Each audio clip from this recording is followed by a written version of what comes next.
You know I love me some heavyweights, baby. Let's go. Up next, we got a couple nice prospects in the heavyweight division.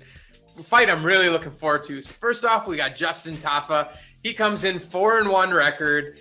He's 1-1 in the UFC. He did lose in his debut to Yorgan De Castro, who we will talk about, and he did bounce back against Juan Adams last February.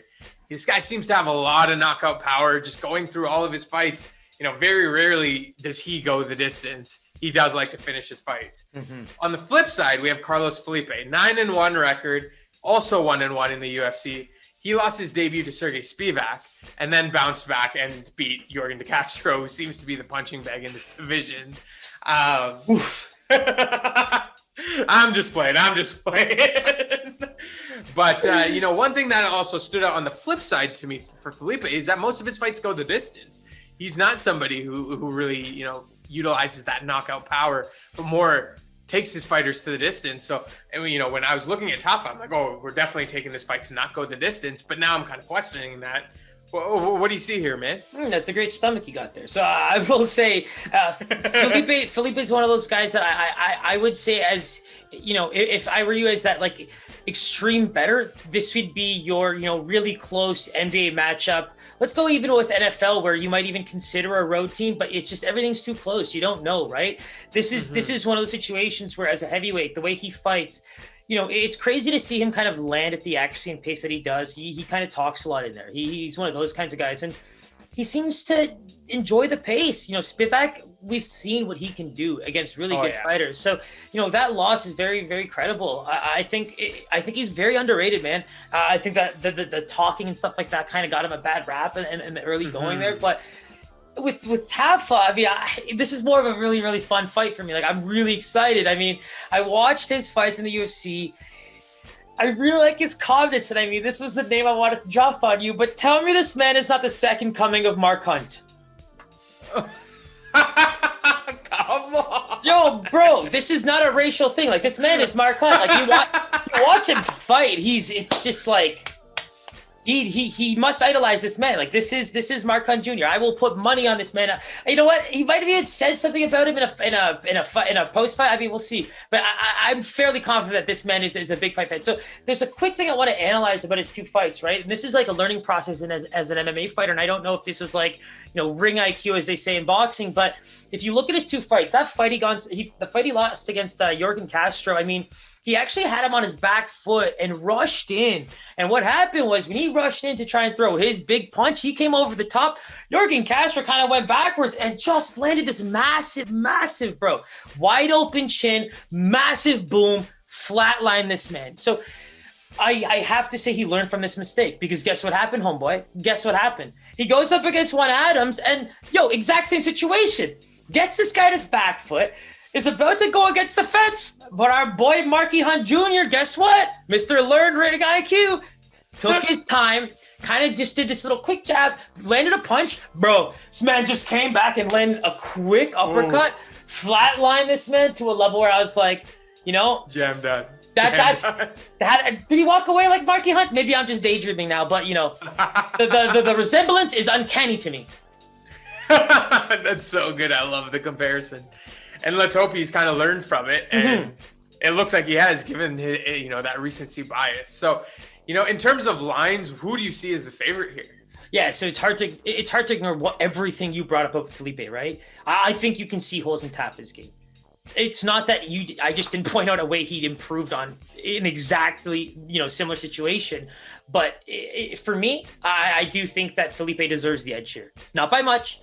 I think there's a good chance here that they're both fairly well sized for each other and all that kind of stuff. This is going to come down to skill. And I think, unfortunately, Felipe right now is a guy that's going to bring a lot. And Tafa's going to have to be able to deal with that, not only for the first round, but for potentially 3 rounds. And that's going to be that's going to be tough.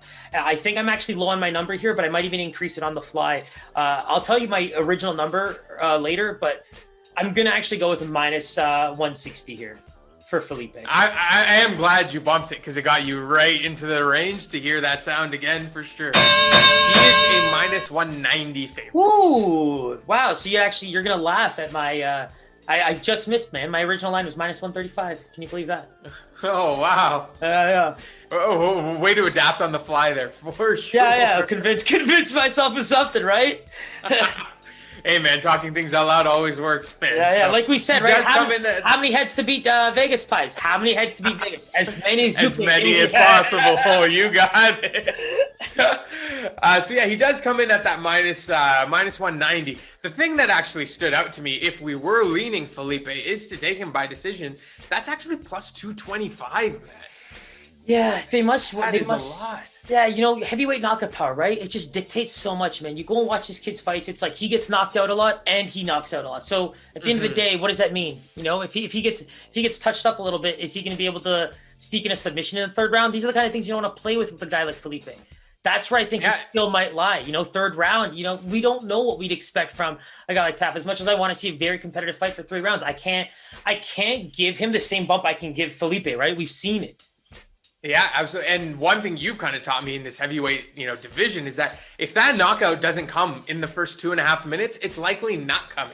These guys get tired so quickly that, the bows that they're throwing in the third round have no real power behind them to truly knock out a heavyweight.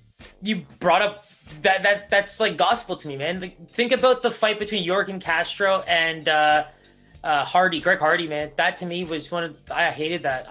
That was one of the worst fights I've ever watched, man. I just didn't enjoy it, man. This is not a biased thing. This is nothing like that. For me, that was a fight where skill wise, I believed you need to learn a bit more for that level. Maybe it's just back to the drawing board in that sense. Like there's a lot that could have happened for both guys, and unfortunately, you just saw them really kind of fade simultaneously. Like fizzle out. And no real structure behind their game then after. It was very sloppy for sure. So yeah, stay tuned for that one. But, we do kind of are leaning towards Felipe. We are going to look at, the knockout versus decision and see where we land. And to be honest, I don't even know if I can personally touch anything like this because frankly, I just see too much potential love for a man like Tafa. And it's hard for me, man. It's hard. Marky Mark, man. Marky Mark. For sure. So, that wraps up UFC Fight Island 7. It's going to be a great card. Can't wait for this one. If you haven't already, make sure you hit that subscribe button, hit that bell button. We got our Instagram, our Twitter, all that information there. Give us a shout. We look forward to hearing from you. Suraj, always a beauty, man. Always a beauty, man. I can't believe the first card of the year went so well. I literally have goosebumps for the last hour. It's like freezing cold in here, I'm so excited. We got it done really early. We're going to be able to maybe analyze some lines based on, weigh-ins and all those kinds of things. Maybe there's some late-minute changes. Who knows? We're going to have to keep our ear to the ground and just keep it rolling, baby. You know what time it is. For sure. Stay tuned for that content. So let's go, bro. Let's go, baby. Keep it real. Keep it locked. Peace.